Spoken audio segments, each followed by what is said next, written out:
Hey, what's going on, guys? Welcome back to the channel. So this is a pretty big video for me. I'm going to be ranking every single DC movie probably ever. This is everything after Adam West's 1966 Batman movie. This is a list I made probably 2 or 3 years ago, and I've sort of been picking away at it this whole entire time. I go through times where I'm just like watching a bunch of them and I'm like having fun, and then I get fatigued. You know, you can only watch so many superhero movies in a row. So then I took a break for a couple months. I come back. But now that the Batman just came out, I thought, what's a better time than now to rank all these? And you guys can see where I think the Batman fits in terms of the whole DC, everything that we've ever gotten. Where does the Batman stand for everything? So I'm going to try and make this as quick as I can. This is 100 titles. And a lot of these are the DC animated movies. Some of you guys may not be a big fan of those. I personally love them. I think they're a lot of fun. Some of them are really good. Some of them are bad. I'm going to try and make every single movie 1 or 2 sentences tops. Obviously, some movies are going to need some more elaboration on my thoughts. And we'll get into that. And like this video will be sprinkled in with like some videos. I'm going to try and make it fun and entertaining. But let's just get right into it. I don't want to keep you guys here for too long. We're going to be starting at 100 and going all the way up to number 1. So if you guys enjoy videos like this, please make sure to like it. Please make sure to subscribe for a new. But let's take a look at every single DC movie ranked.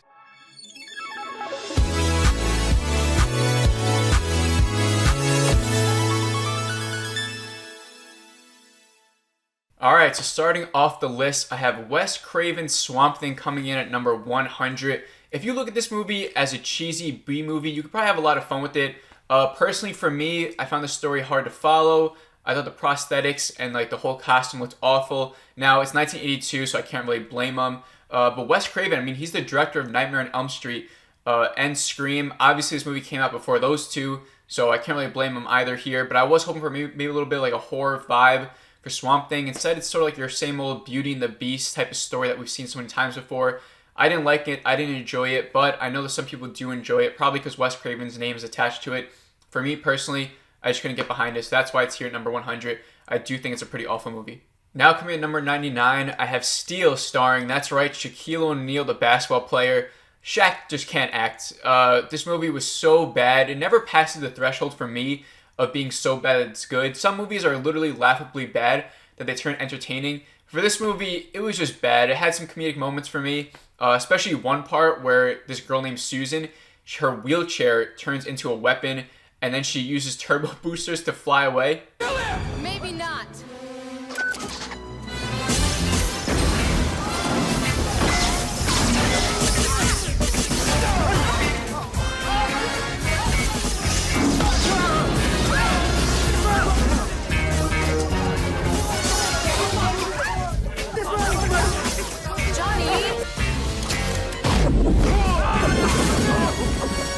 Why should you have all the fun? Just get out of here quick. Is quick enough? That scene had me cracking up. I thought that shit was hilarious. But everything else in the movie, it's so dumb. The acting is terrible. He looks terrible in the costume. It makes sense for this movie to be this low. It's a really, really bad movie and definitely one of the worst I've ever seen. Coming at 98, I have The Return of the Swamp Thing. Yes, that's right. They made a sequel to Wes Craven's original.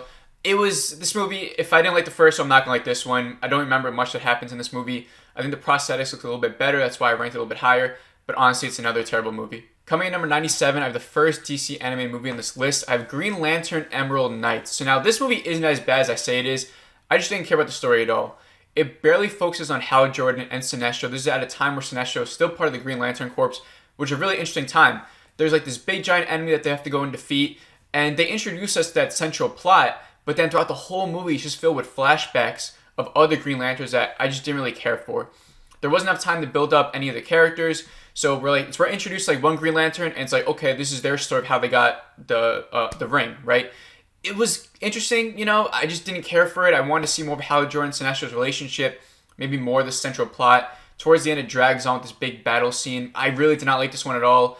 Definitely doesn't deserve to be this low on the list, but like I said, I just didn't care for it one bit. Coming at 96, I have Batman Return of the Caped Crusaders. For fans of the original 1966 movie, and I'm not talking about just fans, I'm talking about diehard fans, they'll probably enjoy this one.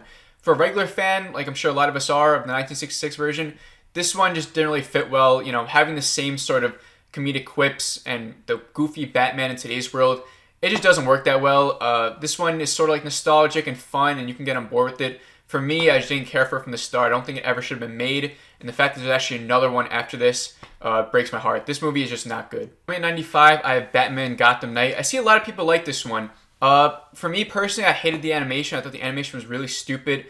Kevin Conroy voices this Batman, but I just think with the animation style, it just doesn't really work with his tone of voice. It's a bunch of different stories, sort of showing Batman in present day, and then also like his training, how he brought up.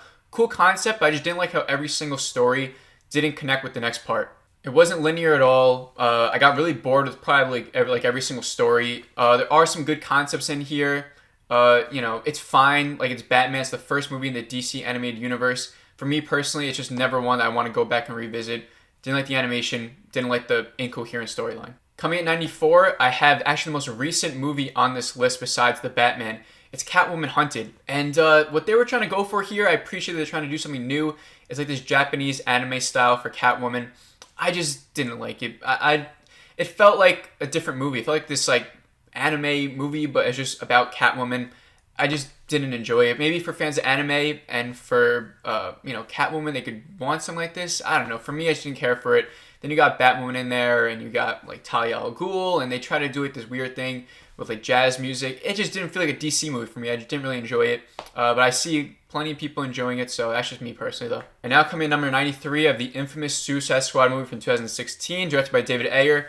What's funny about this movie for me is that I actually used to love this movie. I saw it 5 times in theaters. I enjoyed it. I was probably around like maybe 16 or 17 when I first saw it. For some reason, I thought it was really good. And when I go back and I watch this movie, there are some things that I do enjoy still. Like the first 5 minutes, I love. I think Margot Robbie's the perfect Harley Quinn, and that's first introduced in this movie. There are concepts and aspects of Jared Leto's Joker that I think are good, but I think just how it's executed is very stupid and just comes off plainly as dumb. I think Will Smith as Deadshot is actually pretty good, and I do want to see more of him. But everything else about this movie, it just sucks. The dialogue sucks. The editing sucks. The soundtrack is good. That's another highlight. But, when you make Enchantress the enemy, there's only so much intriguement with that. And so, yeah, throughout the years, the movie just keeps getting worse and worse. Coming in 92, I have Ryan Reynolds' Green Lantern. Coming out in about 2009. I love how Ryan Reynolds looks at this movie. He sort of pretends that it never even existed. Look at this recent interview for Free Guy, where it's him and Taika Waititi not even acknowledging that this movie exists. Green Lantern. Yeah. Green Lantern. I don't think so. Maybe you're thinking of Jessica Tandy, Kathy Bates, fried green tomatoes. 'Cause I don't remember you guys. Seth Rogen, Green Hornet. That's it. And you know what? I can't really blame them for feeling this way. But honestly, this movie I don't think is awful. I don't think it's like bottom of the barrel garbage movie, but it's pretty terrible. It's a bad movie. There are some things that are good, but Ryan Reynolds just feels too much like Ryan Reynolds in this movie, and that's sort of like a reoccurring theme with him. I found. I think ever since Deadpool, like he's the same dude in every movie. That's just me personally. I feel like until I see something different. Hopefully, the Adam Project is coming out soon. He does something different. But yeah, this movie, the CGI looks awful. Let's start out with that. The costume looks absolutely terrible. And then once we get to the ends, the villains are really bad. We have the Parallax, which is a cool concept. It's like a fallen guardian.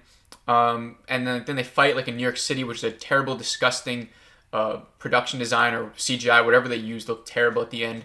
The main villain with the big head, terrible. His relationship with Blake Lively in this is so awkward. I hope it's not as awkward like that in real life. It's just bad. It's a bad movie. But like I said, you could definitely have fun with it, but I think there's just too many problems with it, and yeah, it's a bad movie. Coming in now at 91, I have another infamous Joss Whedon's Justice League. This movie is terrible. It's really, really, really bad. There's so many problems behind the scenes of this movie that you can discuss.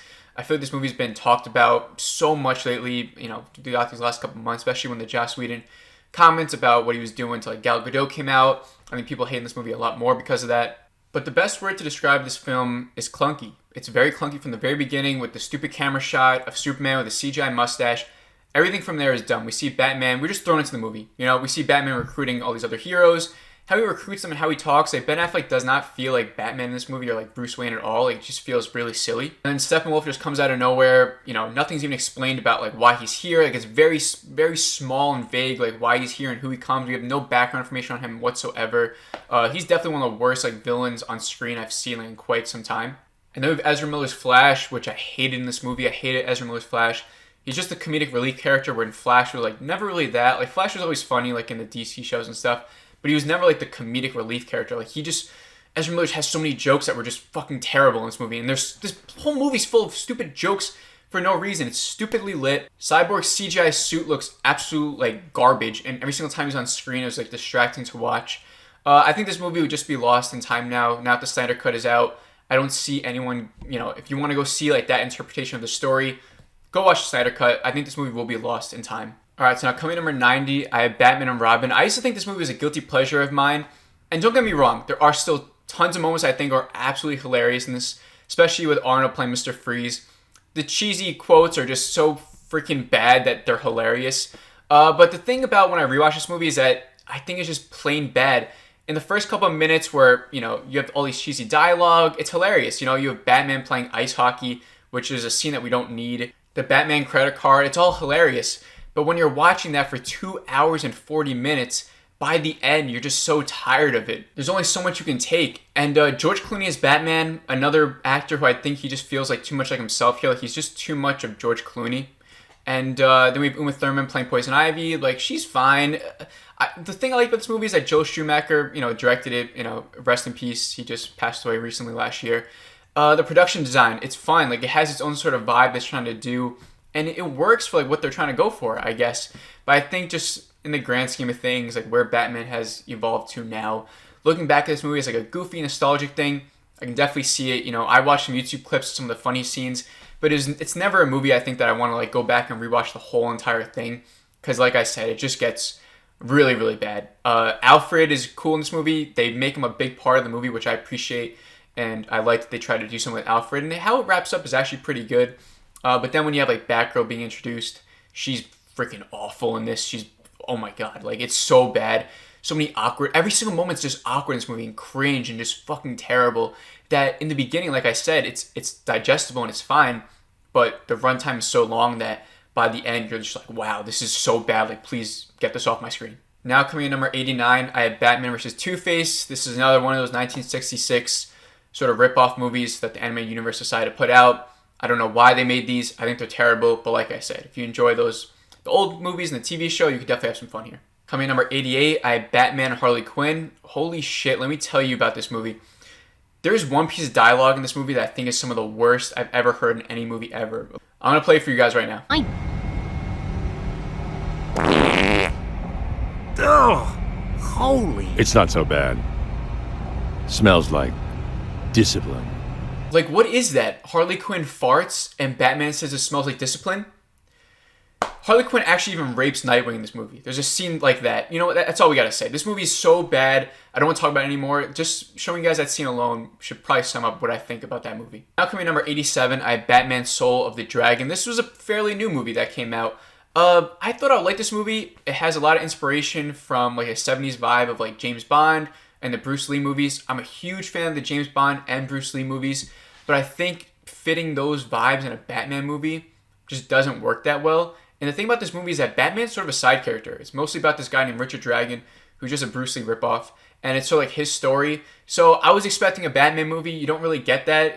Like, Batman's like a side character, so if you're a fan of those sort of movies and you want something that's like different and like not really about Batman, but like Batman's in the background, maybe you'll enjoy it. I was expecting something different though. That's why I just didn't like it. Coming at 86, I have Christopher Reeves' last outing as Superman. This is called Superman 4: Quest for Peace. It's about like a nuclear arms race is going on. Superman's trying to stop it. Lex Luthor comes back. He creates this man called Nuclear Man, and they fight. It's really bad. It's definitely the worst Christopher Reeves movie for me. It shouldn't have even been made. It's awful. That's all I'll say about it. Now coming in number 85, I have Batman the Killing Joke, based off of one of the best DC comics ever written. I actually have the comic book right here. I love the hell out of this comic book. It's definitely one of my favorite. The movie, I saw this in theaters with my cousin. It was terrible. We should have known from the very beginning when Batman has sex with Catwoman on top of a roof. We should have known right from there that this was not going to be a true interpretation of the story. And it wasn't. It's just another clunky one where they added stuff that didn't need to be put in there. And then, like, they don't capture the feeling of that comic book at all. So let's just move on from this one. I hate this one. Now coming number 84, I have Wonder Woman Bloodlines. This was another recent one. I think it came out in 2020. This one was just pretty boring. They do this something different where it's like Wonder Woman comes here, she's raised by this family, and like she has like a sister. The sister ends up, betraying her and becoming evil, and now she has to fight her sister. And it's so predictable. It goes the way you think the whole time. I never enjoyed it. Never had fun with it. Some of these Wonder Woman movies could be good. This one I just didn't like at all. Coming at 83, I have Justice League Dark. Constantine and the whole supernatural element of the DC universe is not my favorite aspect of the DC universe. I love, the core characters of the Justice League. The supernatural stuff I just never really was a fan of. So the fact this whole movie is about that, Batman is just there just to like growl at stuff, and he's just like angry about all the supernatural stuff. He doesn't know what to do, so he's just like watching as everyone else does stuff. I hated that. I just didn't really enjoy this one, and the people that are fans of the supernatural parts of the DC universe probably really like this movie. For me, I can never get on board with it because that's just not my favorite part of this universe. Now coming number 82, I have Superman Batman Apocalypse. This is a story about Darkseid stealing Supergirl, and now Batman and Superman have to go to Apocalypse to save Supergirl. The first half of this movie is pretty much like a Supergirl origin story. I didn't really find it that interesting. There's a scene where Supergirl brings Superman to the mall, and she's trying on clothes for like 5 minutes, and Superman's telling her what is nice to wear. I thought that was so dumb. Eventually they go to Apocalypse, and it's not as cool as I thought. They just fight Darkseid's dogs, and that's kind of it. It wasn't that cool. And then it gets interesting again as Darkseid sort of comes to Smallville, and he actually fights Superman in Smallville. I thought that was a cool setting for Darkseid to come into. But then the battle just drags on for way too long at the end. It goes on for way too long. So this one definitely had potential to be good since it was like the first outing of Darkseid in an animated movie or in a movie in general. I just think it didn't work for me. Coming in now number 81, I have Batman Year One, another one of the greatest comics ever written. For Batman, I have the comic right here. I think it's a great comic. The movie, I just felt like it was very uninspiring. Didn't feel like there was any inspiration to the film. It just felt like a rehashing of this, but without capturing like that same feel. And then by the end, it just feels very pointless. I don't know. I just couldn't really get on board with it. I thought because I liked the comic, I would obviously like the movie since it's the same thing. But for some reason, I just didn't resonate with it at all. Maybe I thought it was boring. I can't really remember. I watched this one a long time ago. And now coming number 80, I have Justice League Throne of Atlantis. Let me just say this right here. I will tell you guys at some point when I actually do like these movies. There is a point where I'll say like, okay, everything else from now on, I do like. This just isn't one of those movies. A lot of these anime movies just sort of like blend together at times to where like you forget like what moments are from what movie because like they're all pretty similar. So if one doesn't do something like too different, it's easy just to clump them all together. And that's sort of like where a lot of this big chunk comes from. They all just sort of blend together and they all feel the same. So this movie, I think it was like after Justice League War, Black Manta and Ocean Master like declare war against Aquaman or like the surface. So now he has to like protect the surface. Your same sort of Aquaman story. I guess it was fine. I honestly don't even remember like what the hell happened in this movie. So that's why it's just here like in the middle of the pack or a lower tier. I rated it bad, so it must have been bad. So now at 79, we have Justice League vs. Teen Titans. They fight each other because Raven's dad possesses the Justice League. Cool concept, they fight, and then eventually it's like, okay, now they team up and they have to fight Raven's dad, and like, it's just very predictable. I thought I'd have more fun with it, but I just honestly didn't. At 78, we have Superman versus the Elite. The Elite is some British superheroes, and Superman's got to fight them. That whole dynamic was pretty boring. It's very just out there, and it's just like whatever. But then towards the back half of the movie, there is a cool twist, and I did actually enjoy the movie a little bit more with that cool little twist. But it's like in the very, very end of the movie, to where it's just not enough time for to make up for the rest of the movie. 77, I have Batman Mystery of the Batwoman, one of the earlier DC animated movies. The intriguement with this one is actually trying to guess who this Batwoman character is, like who's her identity, and it's predictable again. The whole movie you sort of know, so it's just like not really that intriguing. And then the actual story I think has something to do with like Penguin, and it's just very, like I said, if they don't do anything different, it's very, very forgettable. At 76, I have Constantine City of Demons. This one was actually okay. The actual animation was fine. Like I said, though, like the supernatural aspect of the DC universe, I just could never really get on board with it. I just never care for it. It's like too much magic. It doesn't feel like DC for me. I like Constantine the character, but like what he does and like the world that he sees, like the paranormal stuff, I just never care for it. And now this is just another example of it. Alright, so now coming number 75, I have Birds of Prey. Now this is a very divisive movie. I think you either love this movie or you hate this movie.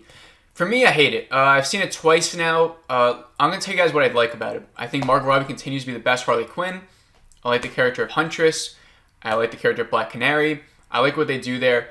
Everything else I think is so dumb. I love Ewan McGregor, but I think his interpretation of Black Mask is awful. It's too flamboyant for Black Mask. Going into it, you expect something from Black Mask. If this was a different villain, a different character, I might have enjoyed it more. But then, even other than that, he doesn't do anything in this movie. He's just, setting people out to do stuff. It's only until the very end until he actually gets, hands-on physical with someone.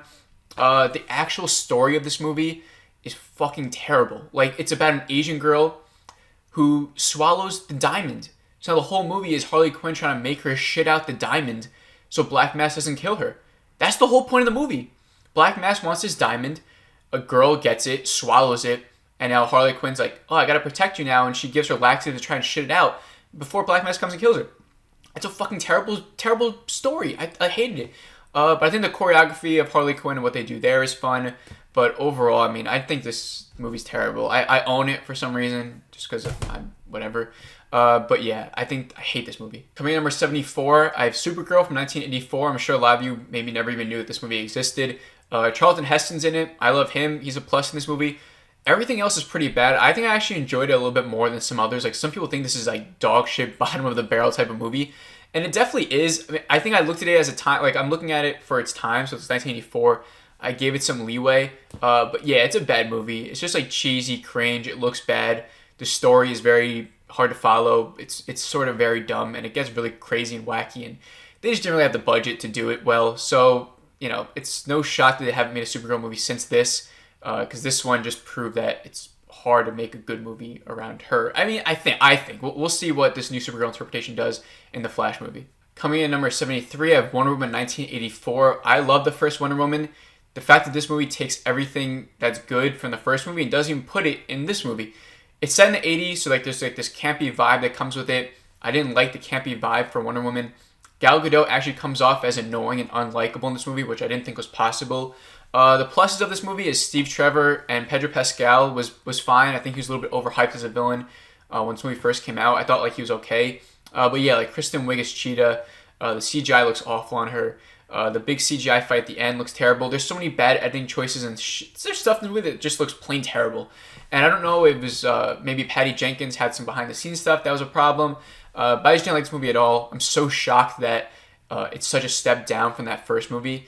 And it's definitely, for me, it's bottom of the barrel for the DCEU franchise. And now coming number 72, it's the new Injustice movie. I love the Injustice games. I think they're a lot of fun. The story is great.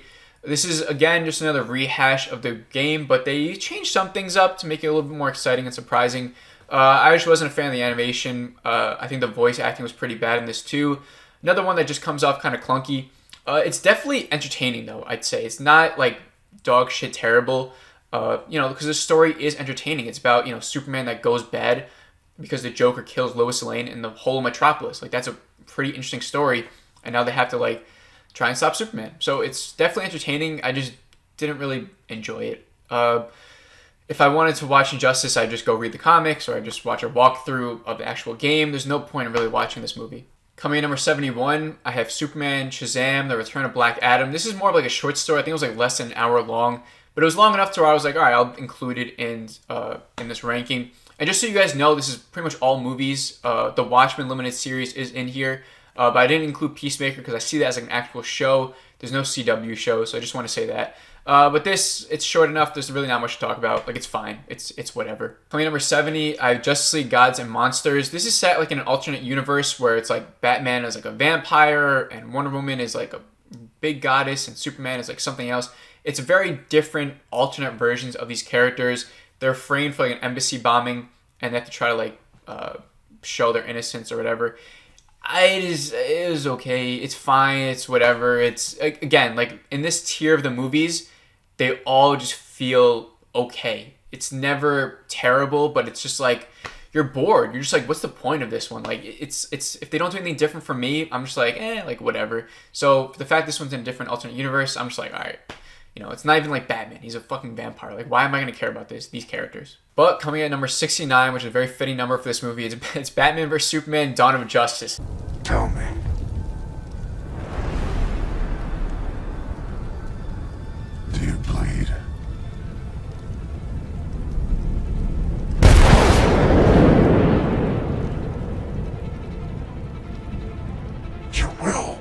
Now, this is the Ultimate Edition that I'm including this in. I do think the Ultimate Edition is a big step up from the original. I just don't think it's that big of a step up like how some people say. We'll see how I feel about this movie throughout time. When I first saw it, I think I enjoyed it. I mean, it was so hyped up, dude. It was Batman versus Superman. This is something that we've been waiting for forever. This is like a childhood dream come to the big screen. And seeing it on screen was great. There were plenty of shocking moments, like the Flash coming out from his nightmare scene. The first tease of the Justice League. Like, I remember sitting in the theater and seeing that. And, you know, you see Cyborg and the Flash and the security camera. I was like, dude, like an Aquaman coming up from the water. It was a dream, you know? And, you know, nowadays we've sort of gotten, like, watered down from DC. Like, we've known these characters, like Aquaman's been around, Wonder Woman. Like, we got to finally see them. But, like, in that moment in Batman vs Superman, before we saw any of that, a tease of what's to come, like a Justice League movie, it was so exciting and refreshing, and it was like you were in a bliss, you know? So I'm going to talk about the good with this movie. I'm probably going to talk about this movie for like a little bit. I'm going to talk about the good, though, first. So right away, I think Ben Affleck does a great job as Batman and does a mighty fine job of Bruce Wayne. I think he has a great Bruce Wayne interpretation. And this movie does a great job at introducing us to a world that already has a lot of history, and it makes you want to learn more and delve into this history. You know, when Batman sees the Robin suit and Joker's got the lettering writing on it, it's like, oh shit, Joker killed Robin. I want to learn more about that. I can't wait to learn more about that, you know? But it falls flat because we never really get to know what happened. We never get to see it. So that moment falls flat. And then we have, you know, like that Flash scene where he comes back and he's like, Bruce, you're the key, like Lois Lane's the key. We know what it turns into. I mean, this was before the Snyder cut. I'm thinking this, like, now we sort of know. But at the time, like, seeing the dark side symbol and everything, and the nightmare scene, you know, once Justice League 2017 came out, I feel like Batman vs Superman sort of took a step down for me, because I'm like, it leads to this, like, it's so dumb.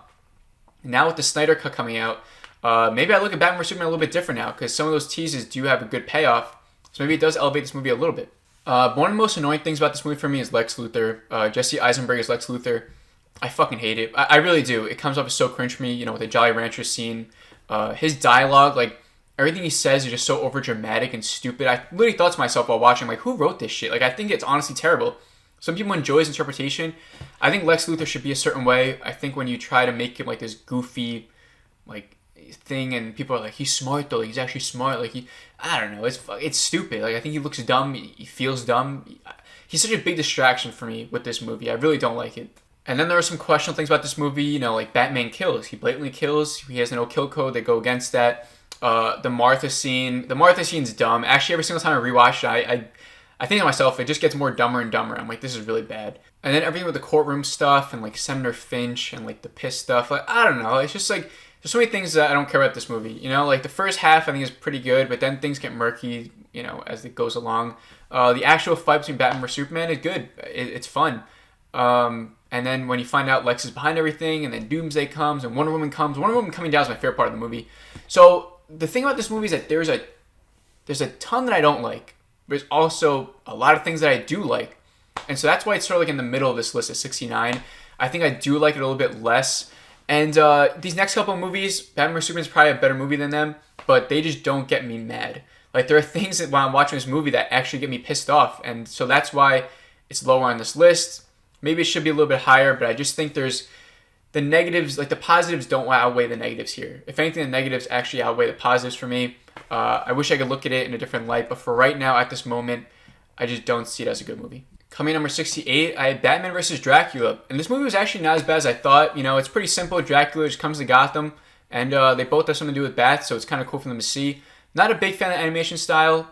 Joker also doesn't really feel like Joker here. He looks very different. He never really felt like Joker to me.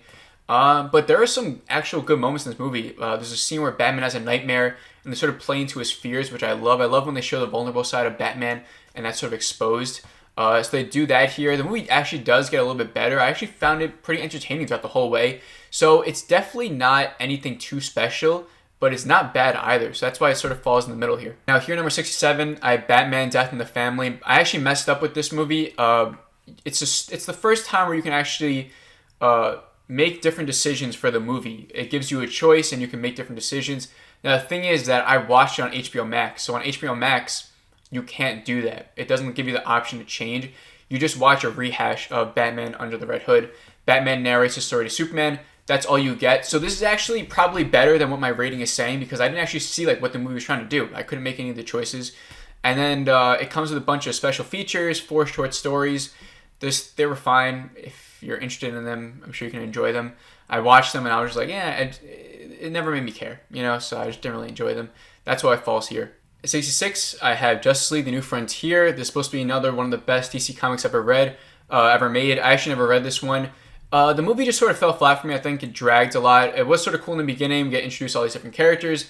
Seeing them all fight together was cool, but then they start going into like this weird concept called the Center. They start fighting dinosaurs at the end. It feels more like a Hal Jordan origin story than a Justice League movie. It just sort of fell flat for me. Coming in number 65, I have Teen Titans Trouble in Tokyo. This was probably a movie that was made for TV, but I grew up watching this version of Teen Titans. I loved it, so I thought I might as well watch it. And it's a story about like this villain comes to their city. It leads them back to Tokyo. They got to go to Tokyo. It's supposed to be like this big secret villain.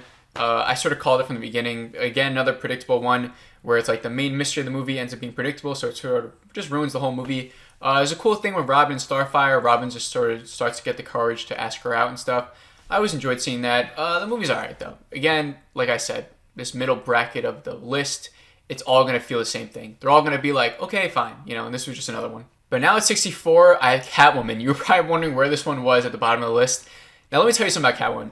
I think, so like with movies, I see it as a circle, right? And so I think you start here with a movie, and it could either get good, where it reaches the top, and you're at the top. You can't go back down once you reach the top, right? But I think a movie could become bad, that it actually becomes full circle and actually becomes entertaining. And I think that with Catwoman, I think it's so bad that it comes around and it's actually good. Or not good, but it's enjoyable. I wouldn't mind having a drink and watching this movie. Like, it's so fucking bad. That's how bad it is. This little scene with the basketball, oh my god, it's freaking hilarious. With the music, it's edited terrible. It actually looks disgusting to watch. But Halle Berry, even though she does look hot in the suit, it's just such a bad movie. The dialogue is terrible. The story is so bad. She actually like becomes a cat. Like she becomes a cat. Like she's fucking like these CGI cats come around her and like do some magic spell and she becomes like a human cat. Like it's so bad. And they talk about like Egyptians and like that's where it comes from. Oh my god, it's so bad. But like it's funny how bad it is because it's mind-boggling while you're watching. You're like, how could something be this bad? It's so bad. And like she won a Razzie for the worst performance. It's terrible. It's so funny though. It's now coming number 63. I have Batman Ninja. I see some people liking this one.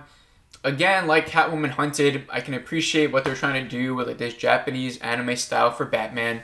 I think it just doesn't work for me. The anime style for the DC, I can't get on board with it. This one has to do with like time travel, I think different universes. Like he goes to a universe and like he pops in and it's like, oh, I'm a samurai. I have to go back to my universe, and he's got like fight Joker.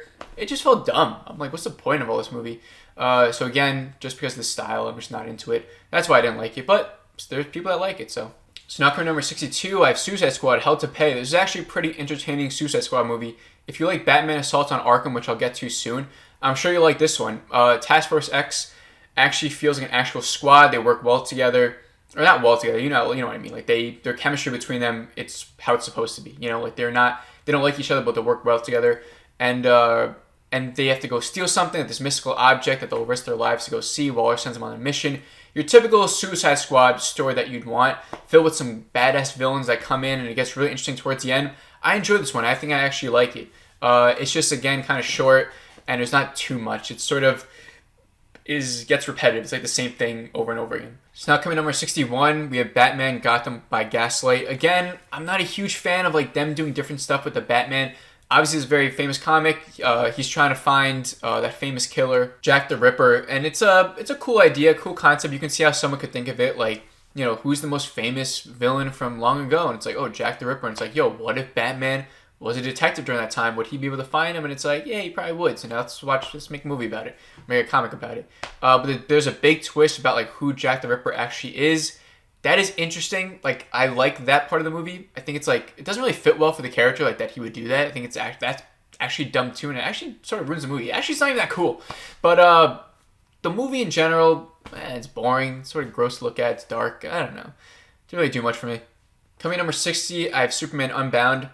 I always enjoy a good Brainiac story. I think Brainiac's a very underutilized villain. He's in a lot of stuff. Actually, he's in that Krypton show. We see him in the Injustice games. There is some anime movies that focus on Brainiac, but I feel like we need like a good live action interpretation of Brainiac. Like I'm talking about on the big screen, not on the small screen. And this movie does good. It's like Superman and Supergirl, they have to team up to take down Brainiac. Typical story. It's again, it doesn't do anything new. It's forgettable, but I remember liking it. So, and now 59, I have Keanu Reeves' Constantine. Now some people love this movie. Like I said, not a huge fan of the supernatural element of DC, but this movie's badass. Keanu's great. I love the hell out of Keanu. Shia LaBeouf is in this movie as a kid. And I think the movie's fine. You know, I don't think it's great. I would love to see Keanu return as the character. I'd much rather see him as... Actually, I think I'd rather see him return as Constantine than Ghost Rider. I think Daryl Dixon from Walking Dead would be a great Ghost Rider. Bring back Keanu for Constantine. And I don't know. The movie was alright. There's some cool scenes I like to go back and rewatch. I think overall, though, it's a little bit boring. I think it drags. That's just me, though. And now coming number 58, I have Superman 3. And now, the Superman 3 actually wasn't as bad as I thought. It captures the same feel as the first two. Lois Lane is no longer the love interest in this one. It's Lana Lang. I thought that was pretty interesting. It was different. It starts out pretty good. It starts to get weird when Richard Pryor comes in, who's a comedian. I like Richard Pryor a lot. But he wants to like control the weather. But like Superman's in his way, so he like finds kryptonite, which he just finds it. Like he doesn't. I thought kryptonite would be harder to find. Like the dude just gets it and he uses it on Superman. And instead of weakening Superman, it just like turns him into an asshole. Like he just gets a scruffier beard. He starts acting like a dick. Like he doesn't want to do anything. And that's what the kryptonite does to him. It doesn't weaken him, just turns him into a dick. It's most only known for a cool scene where Superman fights Clark Kent. Entertaining. It was entertaining. It was fun. But then once that sort of settles down and Superman gets out of it and he has to focus on Richard Pryor now and changing the weather, it's a dumb storyline. You know, it just didn't work for me. And now coming number 57, we have the death of Superman. This movie just goes exactly the way you think. You know, Doomsday comes down. They all fight Doomsday. They can't stop him. So what does Superman have to do? He's got to sacrifice his life to save Doomsday. And then it ends where it's like, maybe Superman's still out there. And it's fine. Like, it's a fine movie. You know, it's just very predictable. It's just goes how you'd expect. So again, just middle of the tier in this list. And now coming number 56, I have Superman/Batman Public Enemies. This one was actually pretty entertaining. I like the story. It's like Lex Luthor is elected president and he puts a hit on the Batman. So now Superman is teaming up with Batman as all these villains now have a bounty on Batman. They want to get it, right? Shazam shows up and there's the whole bulk of the movie is about protecting Batman from this bounty. And that was fun. Seeing Superman and Batman team up, it was cool. Lex Luthor even injects himself with kryptonite at the end. He puts on his famous purple and green suit. But then it gets a little bit weird. Like the Superman and Batman, they go to this guy named like the Toy Man. They build him like this Megazord thing where Superman and Batman are like in this Power Ranger sort of Megazord sort of thing. They fight Lex Luthor. Got a little bit weird there.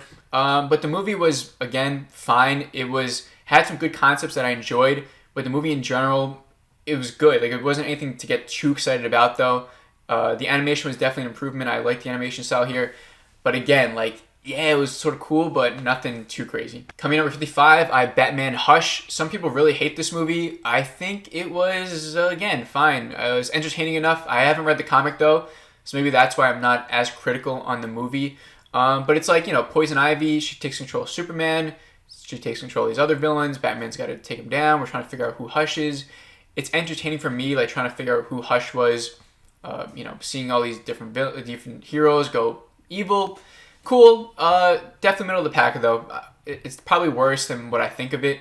But again, I just thought it was, like, fine. I was like, okay, cool. Coming number 54, I have Superman Red Sun. Now, this was a movie I actually was a little bit more critical on because I just finished reading the comic, which I have in the back here. And I thought the comic was great. It's about Superman. What if he didn't land in America, but he landed in Russia, and now he's like a, you know, he's used by the Soviet Union at the time of Stalin. Really cool story. The comic was great. The movie, very rushed. You could tell they had like all these different concepts that they were trying to just get out there. Some things were just full on cut out. Like some of the best parts of that comic were just not in it. And so that's why I was a little bit too critical on it. Definitely entertaining movie though, because it's a cool story. But I was just more critical of it because I just read the comic and it just doesn't live up to the same of the comic. So now coming number 53, I have Justice League Crisis on Two Earths. Now the concept and the actual story of this one is actually really good. Lex Luthor comes to our universe and he says hey, my universe is in trouble. I was the head of the Justice League. They all died. This other crime syndicate is trying to take us down. We need your help. So it's like Justice League going to their universe and trying to help Lex Luthor save his universe. And the concept's there. The thing about this movie that I don't like is that there's a lot of fighting scenes. The whole movie, a lot of it is just fighting. That's kind of it. And that would be cool, but I feel like the actual storytelling, it takes a back seat in this movie. And it's sort of substituted for just seeing them fight, which is maybe what a lot of people are here for, and maybe that's why they like it a lot more. For me, I just wish they elaborated a little bit more on the story. Sort of just add a little bit more besides having a cool premise in the beginning, and then it just fighting, and then wrapping it up at the end. That's what I saw the movie as. That's just me. Coming number 52, I have Teen Titans, the Judas Contract. And this is another one of the best comics of all time from DC that I just haven't read yet. And again, this one was like, okay, it's a cool premise, but a lot of people complain about this movie being like over-sexualized for women. You sort of see it. It's like the women are like just like revolving around the guys here, and it's just a little bit weird. Everything with Nightwing in this movie though is pretty cool, but the rest of it, it just doesn't really do much. It's cool, and they focus on this new character that I forgot her name starts with a T, and her powers are alright. I don't know. Again, it's whatever. It's like, like who cares? 51, I have Deathstroke, Knights and Dragons, the movie. The only thing this movie really did for me is it make me want to have a Deathstroke live action movie. I wish we got one with Joe Manganiello. That was rumored. I wish that actually came to fruition. I think it could have been really cool. This movie's brutal. The animation's good. The story definitely has some good twists. Overall, drags though, doesn't do too much. So now coming number 50, I have Green Lantern First Flight. It's actually a solid movie. If you're a Green Lantern fan, you're looking for an actual good origin story for the character, I think Green Lantern First Flight is fine. I think it's a good movie. I wouldn't say like I came out of it liking it. Again, some of these movies, it's good, like it's never bad. But once they end and the credits roll, you're just sort of like left feeling sort of empty. And I think that's where I sort of felt here. It does end how you'd expect though, with the cool speech with the Green Lantern. I always love seeing that. So yeah, any Green Lantern fans that haven't seen this yet, I definitely recommend watching it. Number 49, I have Teen Titans Go to the Movies. I never really watched Teen Titans Go. I've seen maybe like an episode or two. But the movies are actually pretty solid. They're funny. The animation's fun. Yeah, it is a kid's movie. I think adults can have fun too. There's some like those adult jokes mixed in there that I like.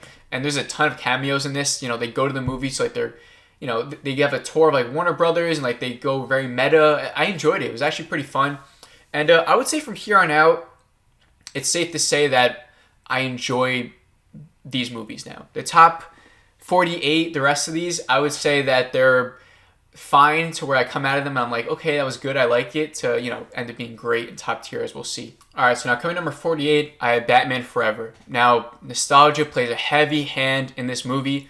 Unlike Batman and Robin though, I think Batman Forever is solid. Like I said, I don't think it's terrible. I don't think it's a bad movie. There's some questionable decisions in here. The dialogue, again, is funky. It does come off as cheesy at times. But I think Jim Carrey as Riddler, I think he's great. I think he's a great Riddler. His performance as Enigma is also believable and is really good as well. You have Tommy Lee Jones as Two-Face. I think in the beginning, he's not that good, but once he teams up with the Riddler, it's very entertaining. Val Kilmer as Batman is very plain. He has a very monotone voice. He doesn't really do much. Like, I know people are saying Robert Pattinson is very plain and unemotional. Go watch Val Kilmer's performance. That he has no emotion at all in this movie. And I love Val Kilmer, and I just watched a new documentary called Val, and it does make me sympathize with him more in this movie. But yeah, his Batman really doesn't do much for me. Like, it's never bad, it's not good either. And that's sort of like the main gist to have this movie. It's never bad, but there's no moment that's really great for me. If anything, nostalgia just plays a heavy hand in some scenes. And but I like how they use Alfred a little bit more. I think the final battle at the end where Batman and Robin team up against Riddler and Two-Face, I think that's actually pretty good. I love they actually incorporated Robin. We get to see an origin. We don't really get to see that too many times in live action. Batman actually undertaking Robin. So I like that one movie at least has that incorporated. I like how Two-Face and Riddler find out that Bruce Wayne is Batman towards the end. I think it adds something different. And that's it though. Nostalgia, man. Nostalgia is definitely the key word here for Batman Forever. Coming number 47, we finally have Batman 1966. And this movie's good, man. I mean, it's good. I think for the time it was good. It's really funky. It's really campy. That's what it's going for, So if you can get on board with that, you know what it is. Everyone knows what it is. It's definitely, you can have fun. Is it a great movie? No. Is it a good movie? Yeah, maybe for its time. It doesn't really... It still holds up too. Like, I put it on recently and I have fun with it. It's really dumb though. Like, I remember they're trying to figure out one riddle, and there's like a C, and Robin's just like C, like C as in Catwoman, and they're talking about the actual C, and it was just like, what the fuck are you talking about? So yeah, I mean, like definitely dumb at times, like the shark repellent stuff, you know, Batman holding the bomb, but like it's funny, it's entertaining. So I'm fine with having it here at 47, you know, fits well. Now, number 46, I have All-Star Superman. Now, the All-Star Superman comic, I believe, is maybe, you know, top 2 best DC comics ever made. I love the art style of that. The story is beautiful. It's amazing. And the movie captures the story. Again, it's another rushed one. You're trying to fit so much into one movie, so you have to cut out some stuff. You know, these movies are usually short, like an hour and 20 minutes. So I think I ended up not liking it because I think they could have done better, since it's like, you know, I hail this comic is so good. So maybe my expectations were pretty high. But yeah, it's fine. You know, they tell the main gist of the story pretty well, so that's why it falls here. Now, 45, we have Wonder Woman, but not the new 2017 one. This one came out in 2009. It's the animated one. This is a great Wonder Woman origin movie. It's the origin, you know? So it's something that we've seen before. 2017 does a much better job at it, but you can tell that movie definitely drew inspiration from this movie. You know, it's sort of like the same movie, but animated, you know? So that's why I think it's fine. It's good, but I would never want to watch this one over the 2017 one. Now, at 44, we have Teen Titans Go versus Teen Titans. This was cool. You know, like I said, I grew up watching the Teen Titans that wasn't Teen Titans Go, and now they have to fight Teen Titans Go. Obviously, they fight for like a scene, you know, and they barely fight. It's not even that cool.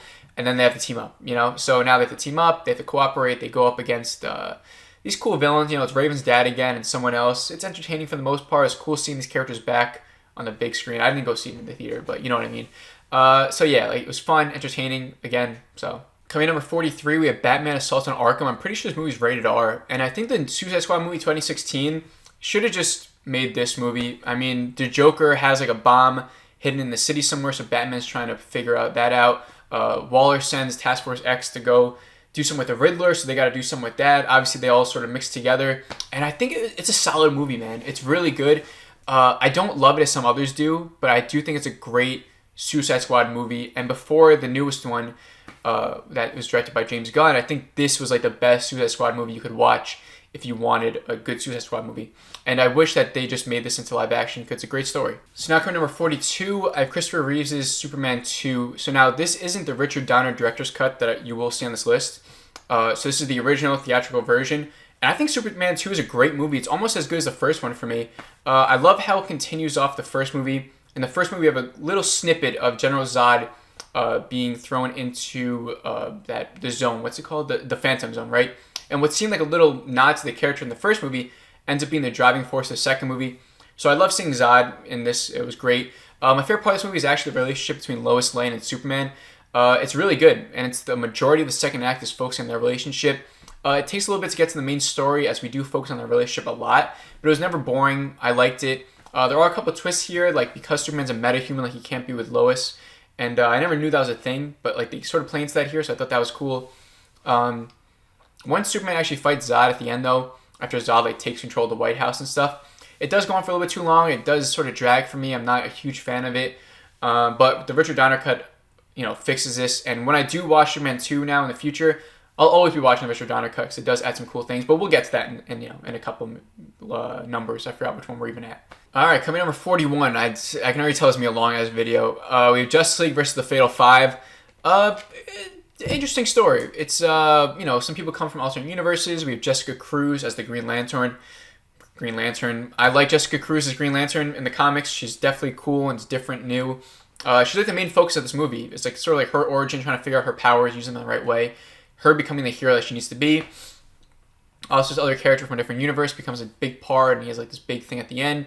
It's an entertaining movie if you want something different. If you don't want the same old storylines being pushed out by these movies, if you want something with different dimensions, stuff like that, it's a cool movie. And number 40, we have Superman, Man of Tomorrow. This is like the first movie in like the new DCAU after Justice League Dark Apocalypse War, and it just tells the origin of Superman again. And it's good though. Lobo's in here. Lobo has a bounty on Superman. He has to go and fight Superman. Martian Manhunter's in here. They have to fight this villain that's able to like, absorb their powers. So like, he gets the powers of Superman. He gets the powers of Martian Manhunter. And it's cool to see how they tackled that villain down. Lois Lane's a journalist. We see Clark and her and stuff. It's your typical Superman origin story. I think it was done right. It was told right. The animation was pretty cool, and I enjoyed it. Coming at 39, we have Justice Society, World War II. This is another new one that takes place like in an alternate universe, I guess, where we're focusing on like Jay Garrick, Wonder Woman, so like the older Justice League, right? But this is called Justice Society. And World War II, so they're trying to take down Nazis. Barry Allen's Flash sort of gets stuck in their universe. Turns out we thought it was like his past. Well, I don't want to spoil it, but it's pretty cool what they do there. Dr. Fate's in here, and I enjoyed it. Another one, it was different, it was cool. I sort of liked it, so yeah, I'm fine with it being here. So now 38, we have Justice League Doom, which is like an interpretation of the Tower of Babel, a Babel DC comic, which is supposed to be really good as well. I still need to watch that. It's about this ancient villain who's been alive for like hundreds of years, and he gets files on the Justice League to where he's able to find out all of their weaknesses. Now the files he steals is the ones that Batman has on all of his teammates in case that one of them goes rogue, right? So he's able to take them all down the way Batman would, which is really efficient, really good, right? So I like this one a lot. I think it's really good. It's just, I don't think it's like great. Like I don't love it as much as some others do. It's definitely a lot of fun, and I can be entertained by it, but I don't love it as some others do, but it is really good. All right, so now number 37, I have Batman Returns.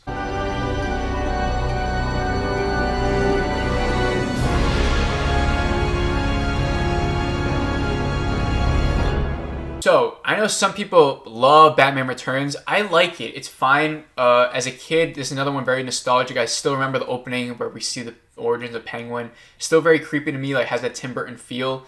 And my favorite part of this movie, my favorite aspect, is the relationship between Michelle Pfeiffer and Michael Keaton. The whole chemistry about the movie, how they're all trying to like one-up each other. I love that. I love the ballroom scene where they reveal their identities to each other. I think it's really good. I think Christopher Walken in here is good. Him and Michelle Pfeiffer, they both do great jobs at their characters. Danny DeVito as Penguin, it's different. It's a different take. I love how innocent Penguin is in the beginning.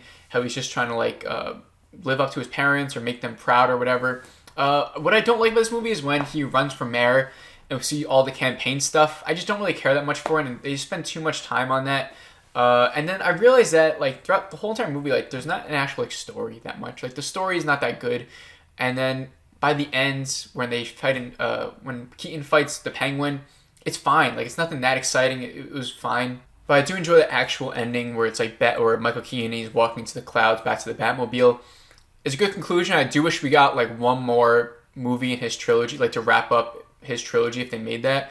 But I guess we're getting the Flash movie now. We're going to see Keaton come back. I mean, I'm excited for the Flash movie. I'm one of those people that are very negative about it, like way too negative than what I should be. I just don't have faith in Ezra Miller's Flash, but that's a whole nother topic. Continuing on to number 36, I have Superman 2, the Richard Donner cut. So this is the same movie, Superman 2, except it's the director's cut. What I love about this movie that's different is that there's a lot more Marlon Brando as Superman's dad. Like the actual, him talking to Jor-El. That's one of the core things about Superman that I like seeing. So I think that's really cool. They do cut some things out that weren't needed. They add some cool scenes that were definitely needed. It just makes the flow of the movie a lot better.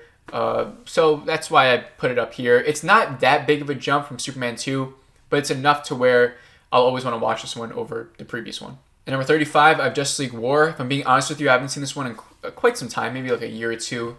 But I remember it was the Justice League. They have to fight Darkseid. That's always fun. They have to like put away their differences to actually fight him. I remember enjoying it, so it's here, but I don't, if I'm being honest, it blends together with a lot of the others, so I don't remember too much about it. But now at 34, I have Superman Returns, and I think this movie gets hated on a little bit too much. I actually think the story of this is really cool. It's like, well, it's a sequel reboot of Christopher Reeves' Superman. We're meant to believe that Superman 1 and 2 happened, but 3, 4, and Supergirl never happened, so now we have Superman Returns. Superman's been away for a while. He comes back and he finds out the world doesn't really need him as much. Everyone's moved on without him. Lois Lane's got a husband. She's got a kid. She's moved on from him. So now he sort of has to like find his place again. And I love when he has to actually don the cape and become Superman. And a plane crashed and he has to like save the plane. It felt like such a Superman classic moment. And at the time when I first saw it, I literally wrote in one of my reviews, I said this is like one of my favorite moments in any superhero movie like ever. I thought it was that good. I enjoyed it that much. So I definitely had fun with it. It's definitely entertaining. Kevin Spacey plays Lex Luthor. This is a negative, I think. I think Kevin Spacey plays a cynical villain great. His motive, though, like, I just didn't really care for it. I was like, it was something about like taking over the world.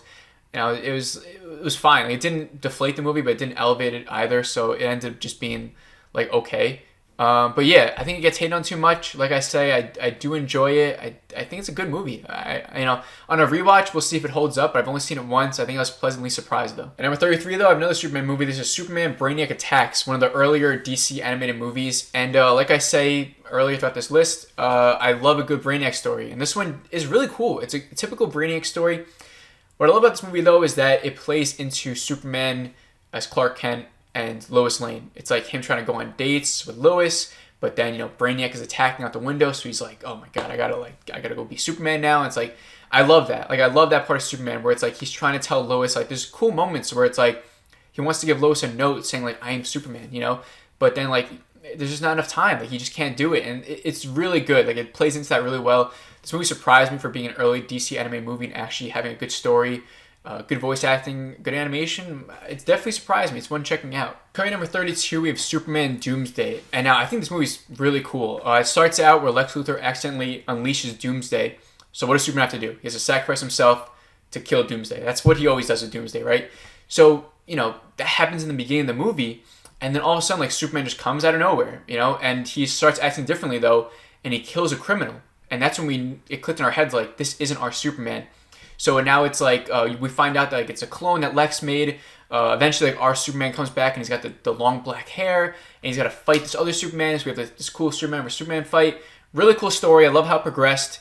It was exciting and I enjoyed that story. Seeing Superman resurrect from the dead with the black hair. It's awesome with the beard. Fighting this other Superman, Lex's clone. Like, it's classic. It's a fucking great Superman story. So coming number 31, I have Batman Bad Blood.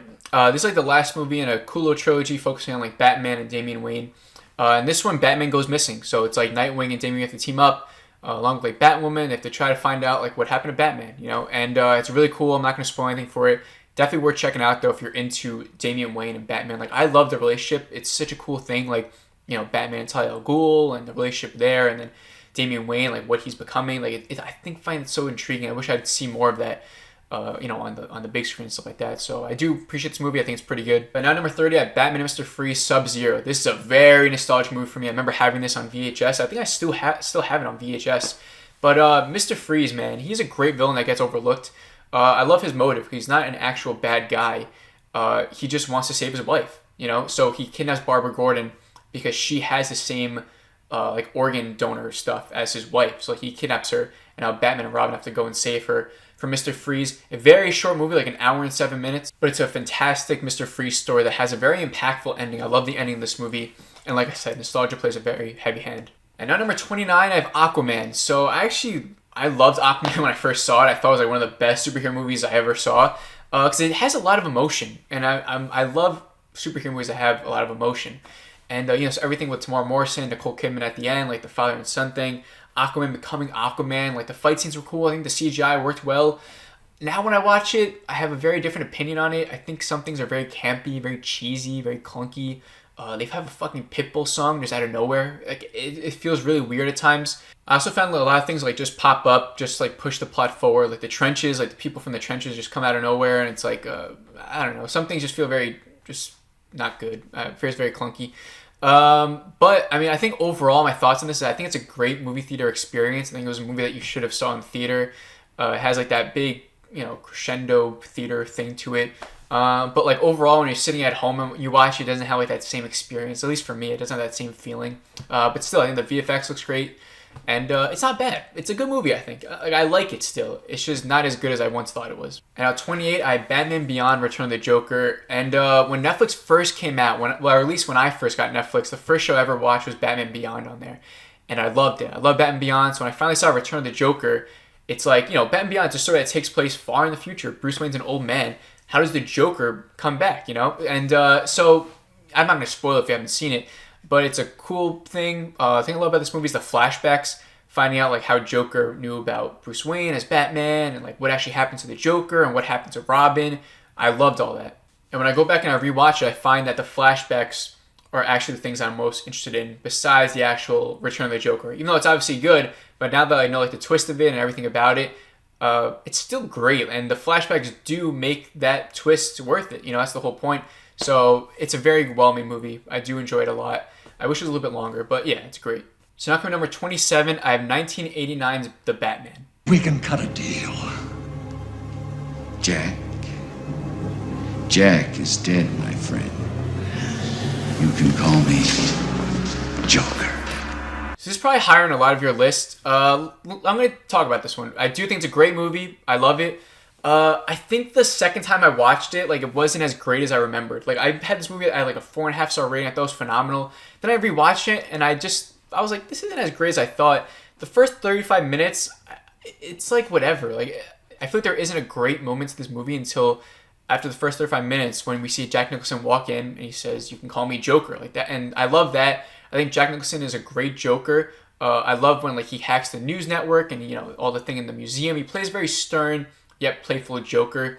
And this movie has a lot of, like, Vicky Vale in it with her friend Knox. They have too many scenes together where I feel like I didn't really care for it, you know. But one of the big things in this movie is that, spoiler alert, I'm sure you've seen it, is that Jack Nicholson's Joker killed Bruce Wayne's parents. And I actually love that for this movie. For any other Batman interpretation, I don't like it. I don't think it works well. But for this movie, it actually works because I feel like Batman and the Joker didn't have that well of chemistry for most of the movie. But once that's revealed that this Joker killed his parents, it adds that chemistry that I think was missing. And it makes that final showdown a lot better. I love that line that Keaton says where it's like, "I made you, you made me." Like, I love that line. I think it fits well to the whole showdown. I do think Joker's death is dumb, where like he just falls from it's like the gargoyle falls, so like he dies. I think that was so dumb. But yeah, I mean, the movie's great. The score is great. Danny Elfman is doing the score. It's phenomenal. Tim Burton movies, like, I don't know. Like, I've watched a lot of Tim Burton movies. He just doesn't do much for me. Like, I like this movie and I love Beetlejuice. Everything else sort of falls flat for me. And Batman Returns is good too, you know. But yeah, I mean, the Batman, it's great. One thing that I don't like about this movie is that this Batman kills. Like, there's two instances where Batman blatantly kills and he blows up he has like some explosions near the Batmobile and a bunch of thugs die. He drops a clock tower on someone, like that, the bell. I don't know, like, it like takes me out of it. I'm like, oh, Batman killed, you know? Like, some people don't care about it. For me, I care a little bit. But now coming number 26, I have the original Superman movie. And I love this movie. I think it's pretty great. John Williams as a score. He obviously elevates every single movie that he does a score for. And this movie, like, you can just tell, like, some scenes are so much better because of the music that's in it. And I like this movie a lot. I think we get to see the destruction of Krypton. Obviously a very important aspect of the movie. I think that was good. I like that we get to see the early years of Superman. You know, him in high school, him learning his powers. I think that's crucial. I love that. He finds the Fortress of Solitude. Really cool, like chilling. It's really great. And we actually don't even see Christopher Reeves until 45 minutes into the movie. So when he finally does come onto the screen, it's exciting. It's like, yo, there he is. Like, that's Superman. And then one thing I find a little bit weird, though, is that, like, when he first dons the suit, like, Lois Lane's falling from the building and he saves her. I feel like we're just missing a scene or two. Like, we don't really get a reason of, like, what clicks in his mind to think, like, okay, I need to save people. I need to don the suit.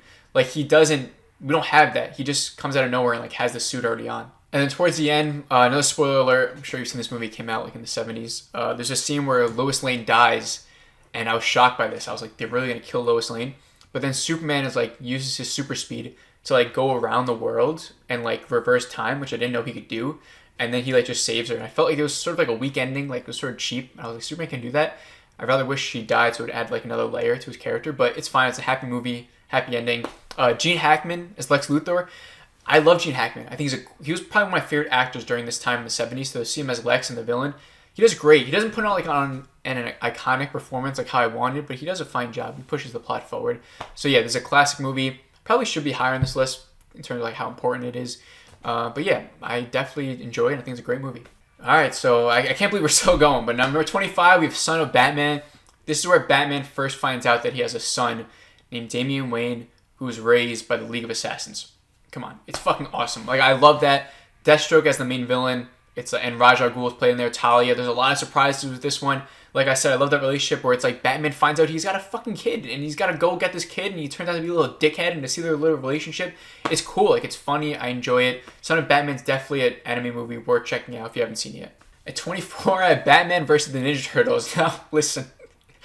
I know that this one, it looks like a kid's movie, and it probably is, but I had so much fun with this movie. I love Batman.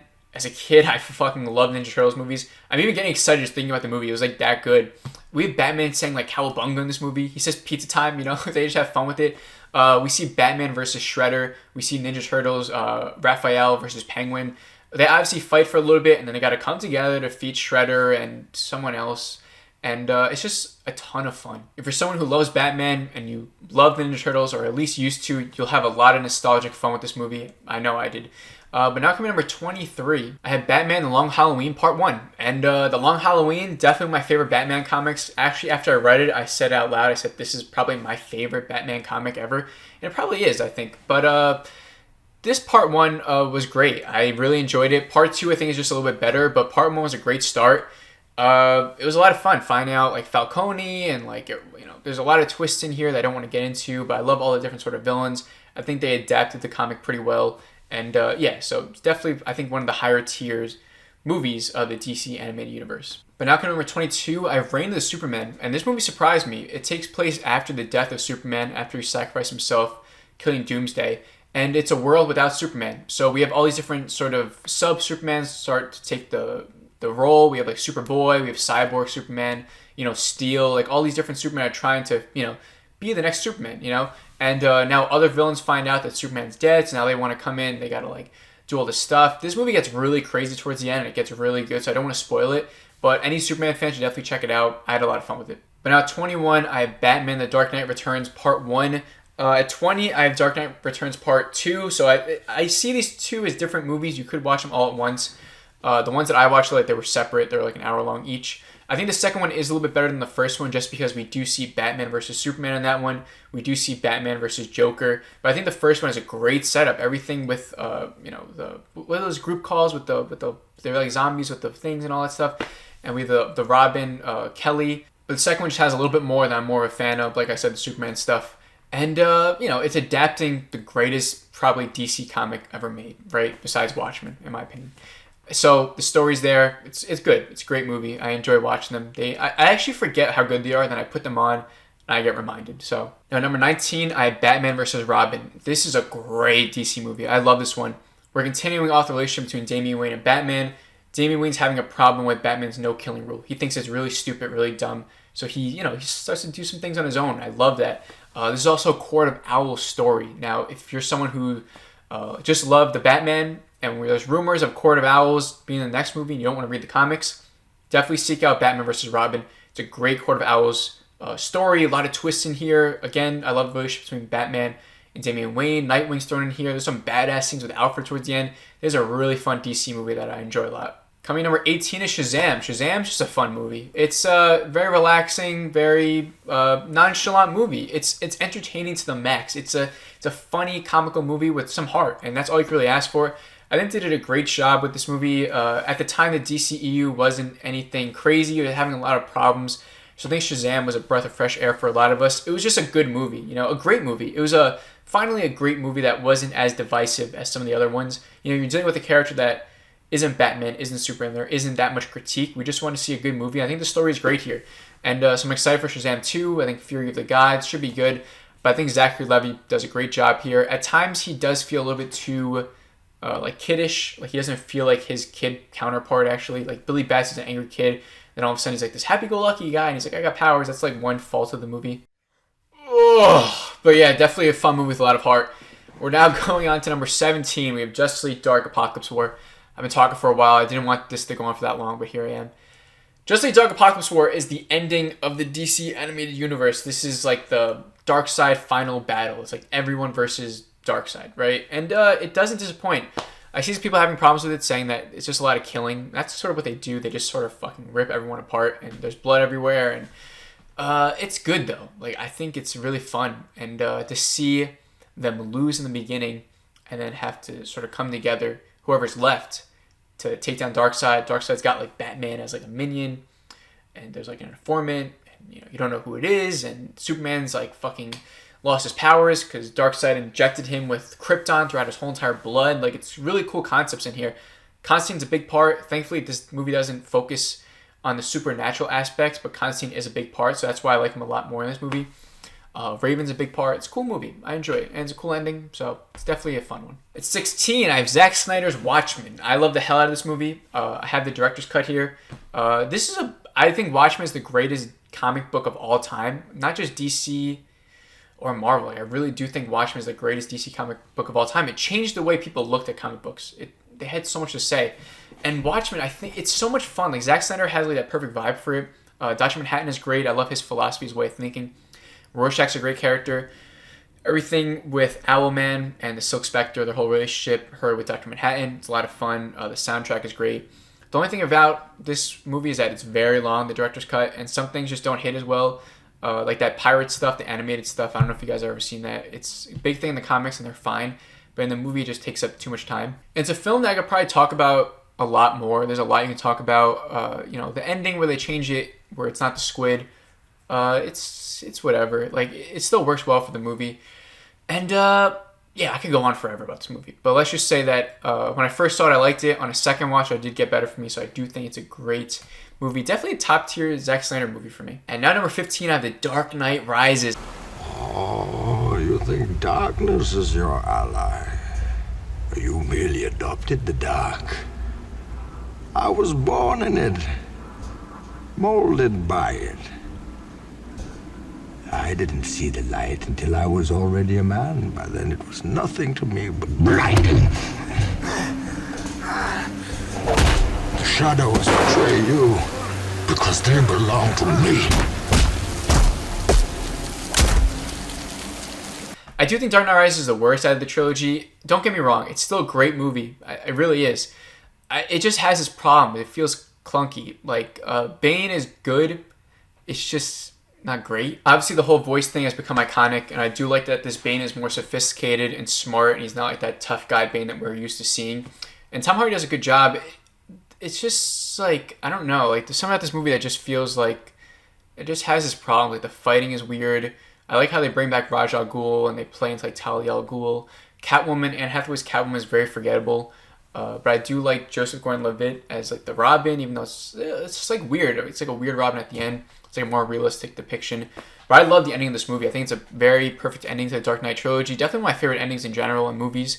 I love that this one just sort of like retires and he does his own thing and Robin takes up the mantle. It's a good conclusion. I think compared to the first two, it's just in a different tier. Great movie. I just don't think Dark Knight Rises is an amazing movie. At number 14 of the Lego Batman movie. I find this movie so freaking hilarious. I think it's so fun. It's so clever and it actually does a great like Batman interpretation of the character. You know, like it's funny, but it's also like comic accurate. Same with the Joker. Flamboyant, sort of like gay for Batman, but like funny, big plan. Like I find this movie so entertaining. It does drag for a little bit towards the end with the final battle, but like the themes here and like it just works well. They know how to like pace a story, tell a good story.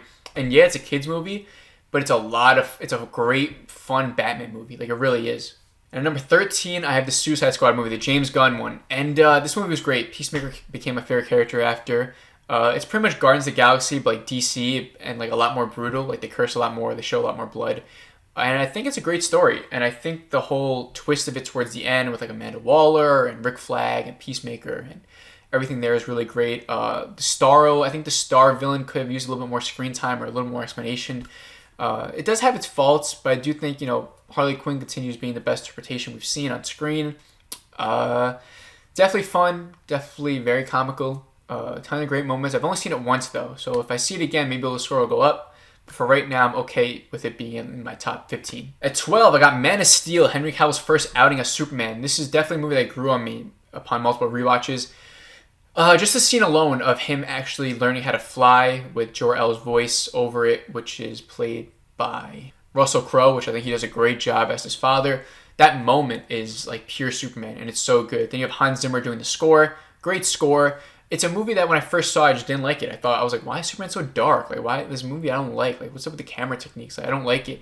But then on a rewatch, I thought it's a really great movie, and I think it's going to keep going up in the future. I think more people will appreciate it as it becomes like this nostalgic thing. It always plays a big hand in movies.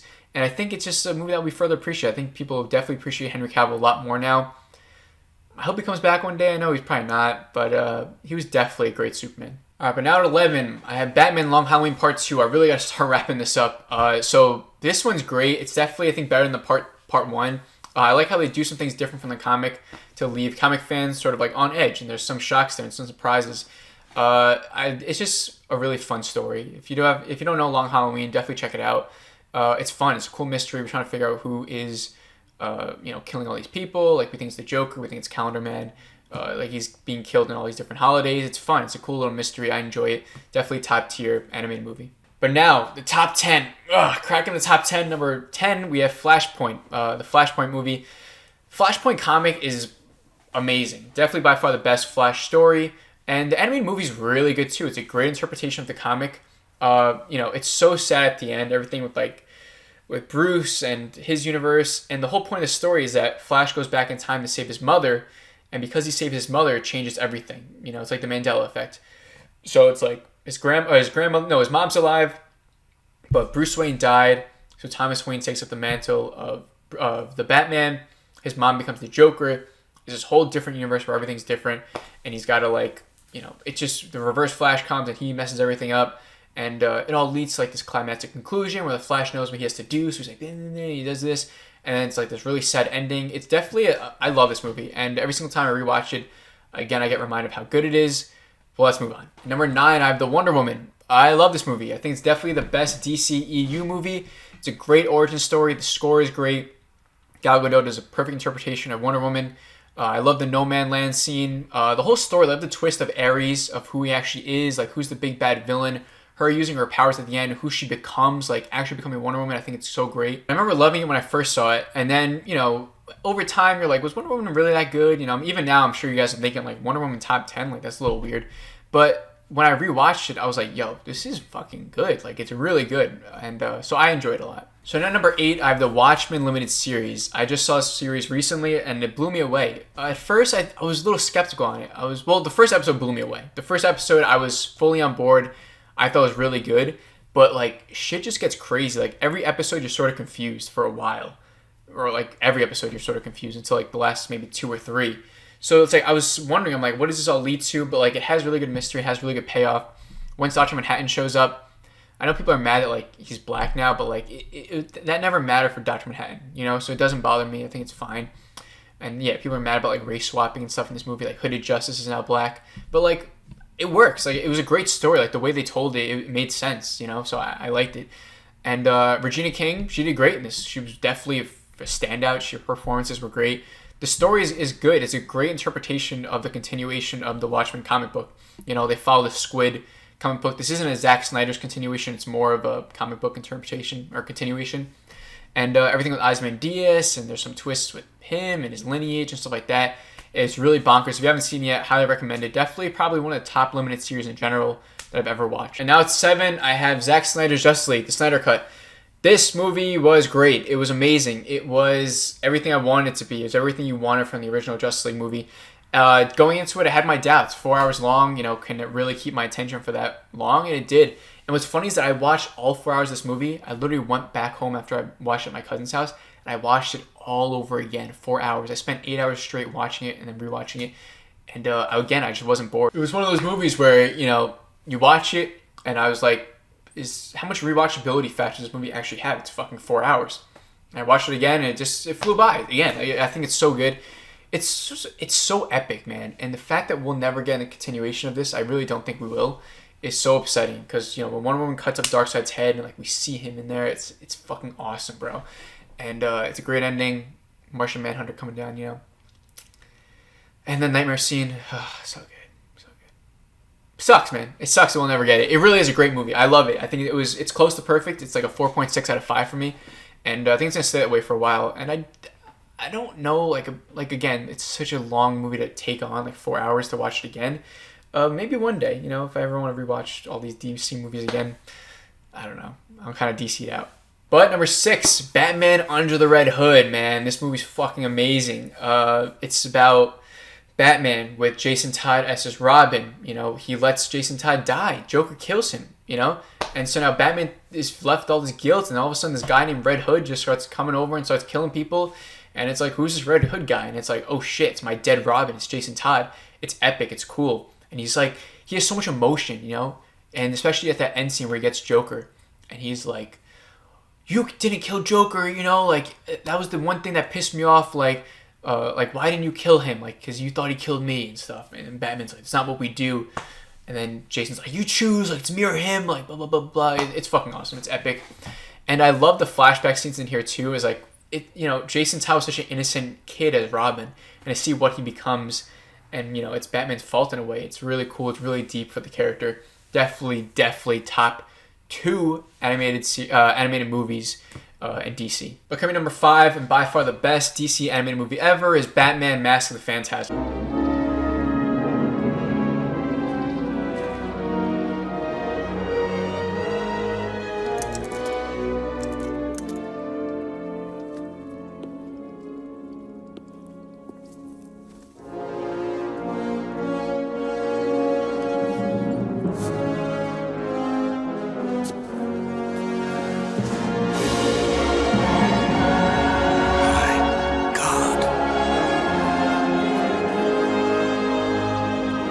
So, Batman animated series, definitely one of the best. I think it's one of the best TV shows of all time in general. I didn't include it on my list just because I didn't want to like in the best TV shows I made a while back. Mask of the Phantasm, man, it's so freaking good. It's like a different, like, it's like this phantasm thing, like this phantom is roaming around. We don't know who it is. The mystery of who it is plays well. We get to see him actually, like, there's some great beginning Batman ones in here where like, he actually dons a suit for the first time. That movie's iconic with Alfred. Him having like drawings, the Batmobile, trying to figure out like where he gets inspiration for Batman. You know, the Joker comes out of nowhere in this movie, and I always forget that he's in this movie and he plays like such a big role. But yeah, I mean, if you're watching the animated series, like this is a great movie to watch like in the beginning of like season 2 or something like that, like right smack in the middle. I think it fits pretty well there, and it's so short. It's definitely one that it's perfect, man. It probably should have. It's not a 5 out of 5 for me. Again, it's probably like a 4.6 maybe. It's right there. It's like on the edge of a 5. Maybe upon a rewatch, I'll get up there. But it's great. It's only these next 4 I do love though. Number 4, Batman Begins. I'll look into it. I never said thank you.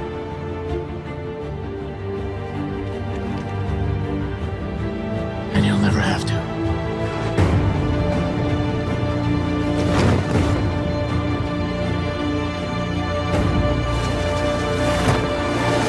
And this is Christopher Nolan's first outing for Batman, Dark Knight trilogy. I think it's pretty great. We get to see the beginning of Batman. We see Ra's al Ghul. He's in the League of Shadows. The twist with Ra's al Ghul is great. Christian Bale's Batman. I think he does a great job. I think he's a great Batman. I think he's a much better Bruce Wayne. And Batman Begins, it was another movie where I didn't actually like the first time. I thought maybe it was boring. I didn't really like it. But now that I've grown up, I've grown older, more mature, I have a lot more satisfaction for Batman Begins. I appreciate it a lot more. There's some very memorable lines of dialogue in this movie. I love the ending. I love the tease for the Joker at the end. But there are some great moments in the movie that just embody the character of Batman, like his core elements. And I think that's why I like Batman Begins so much, you know? And Scarecrow is like the main villain here, and, well, Ra's al Ghul is, right? But Gary Oldman does a great job as Gordon here. I actually like, what's her name? The girl that plays, why am I forgetting everyone's name? That's when you know I've been recording for too long. I've been talking for too long. But the main love interest in this, I think she does a better job than Maggie Gyllenhaal. I think. I forgot. Or maybe that's flipped. I don't know. Batman Begins, great movie though. Definitely top, it's 4 in my list. But now, number 3, I got Joker. Joaquin Phoenix's Joker. This is just a really well-made movie. Todd Phillips directs it. Joaquin Phoenix won an Oscar for his performance. Definitely stand out as his performance. But the story is good, the actual being someone who gets pretty fucked by the system and he wants to get revenge. He wants to rebel against it. He gets like a following. It's really just like a mentally ill story and he just happens to be the Joker. Like, he just happens to call himself the Joker. His name is Arthur Fleck. I love how this movie is like an unreliable narrative story. So we don't really know if what he's saying or what we're seeing is what actually is happening. It's sort of like American Psycho in that way. And I love that. I think it works well for the story. The ambiguous ending is really good. We probably don't need a sequel, but we're going to get one. And but I think it should be good. I have faith. I have faith that they'll tell a story that's worth watching. It's not going to ruin this one. But yeah, Joker, it's a really good movie. When I first got out of the theaters, I thought it was an amazing movie. But when I rewatched it, I saw it as perfect. So, yeah. But at number 2, the moment you've all been waiting for, I got the Batman, Robert Pattinson's Batman, or Matt Reeves' Batman. And if you guys want to know more of my in-depth thoughts on this movie, you can go see my spoiler-free review. But the Batman was fucking amazing for me. It's like this dark, gritty tale, mystery noir movie. I think Riddler was great. This is my favorite live-action Batman. I still think Pattinson's Bruce Wayne needs work, but it fits. Like, it's not bad. Like, when I say that, I'm not disliking it. It doesn't deflate the movie or my rating at all. Because I do think he'll become what he needs to be. But it makes sense for why this Bruce Wayne is this way. So like, it's whatever. But I think it's a terrifically crafted movie. And it's a very well-made movie. And the cinematography is great. I love the lighting of this movie. It's very dark, but like when it needs to be bright, it's like for a reason. You know, it's trying to like tell us something. The themes of this movie, the core elements of Batman are all there. Catwoman, Zoe Kravitz as Catwoman is amazing. The actual story and the mystery, like I said, is great. Falcone, Colin Farrell as Penguin, Jonathan Turturro as Falcone. They both did great jobs. Paul Dano as Riddler. But yeah, like I'm fucking dying here. I'm coughing, lung out now. So I'm gonna wrap this up. This is the Batman. So now you all know what number 1 is. The number 1 is gonna be The Dark Knight, and I think The Dark Knight is the greatest movie ever made. I'm not kidding. I think it's the greatest out of everything. No, I'm kidding. For me, it's my favorite movie ever made. I think. Obviously, if we're talking about like the greatest, like it's up there still though. It's definitely in the conversation. Like I'm talking about, like it's definitely in the conversation. But for me, like I love DC. Obviously, I love Batman, and you're telling me one of the greatest directors of all time, Christopher Nolan, created a Batman movie. Like it's gonna be perfect, and this was just amazing. And then Heath Ledger acts his ass off as the Joker, probably the greatest villain. Or greatest acting from a villain in movie history, I think. Bale, he does great. It's just really well-made movie. Harvey Dent, Two-Face, that whole element is great. The ending is one of my favorite endings ever, out of any movie ever. You know, like that whole monologue. And he's like, it's Watchful Protector. The Dark Knight is like, dun it. Get it? Like, the Batman movie got really close to Dark Knight for me. I think The Dark Knight is just... I grew up with it, you know. I've seen it so many times. I know like what it is. It gets better for every rewatch for me. Like every single time I rewatch it, I always forget. Like I'm just like, wow, this is fucking amazing. From the opening to the end, it's perfectly directed, edited. The score behind the scenes is amazing. So yeah, that's it. Are we done? That's my rating. That's every single DC movie ever made. Besides a couple of them, I know I missed out like on Darkman. Some others maybe. But this was fun. Hey, for anyone that actually watched this whole thing, it means a lot. This isn't something I know is going to get a lot of views. My channel isn't like a DC channel, but this is a big undertaking for me. It's going to be a bitch and a half to edit, so I'm going to put a lot of work into it. So anyone that wants to like this, fully appreciate it. If you're new here, please subscribe if you're new. But that's it. It's all the DC movies. Thank you guys for watching. Comment down below. What's your favorite DC movie? What you think of the Batman? You can have some Batman discussions in the comments. And that's it. And I'm sure that you disagree with plenty of things on this list. I mean, every list will be different. This is just subjective. This is my own personal list. So let me know down below what you guys disagree with. Have a great rest of the day, and I will see you all in the next video.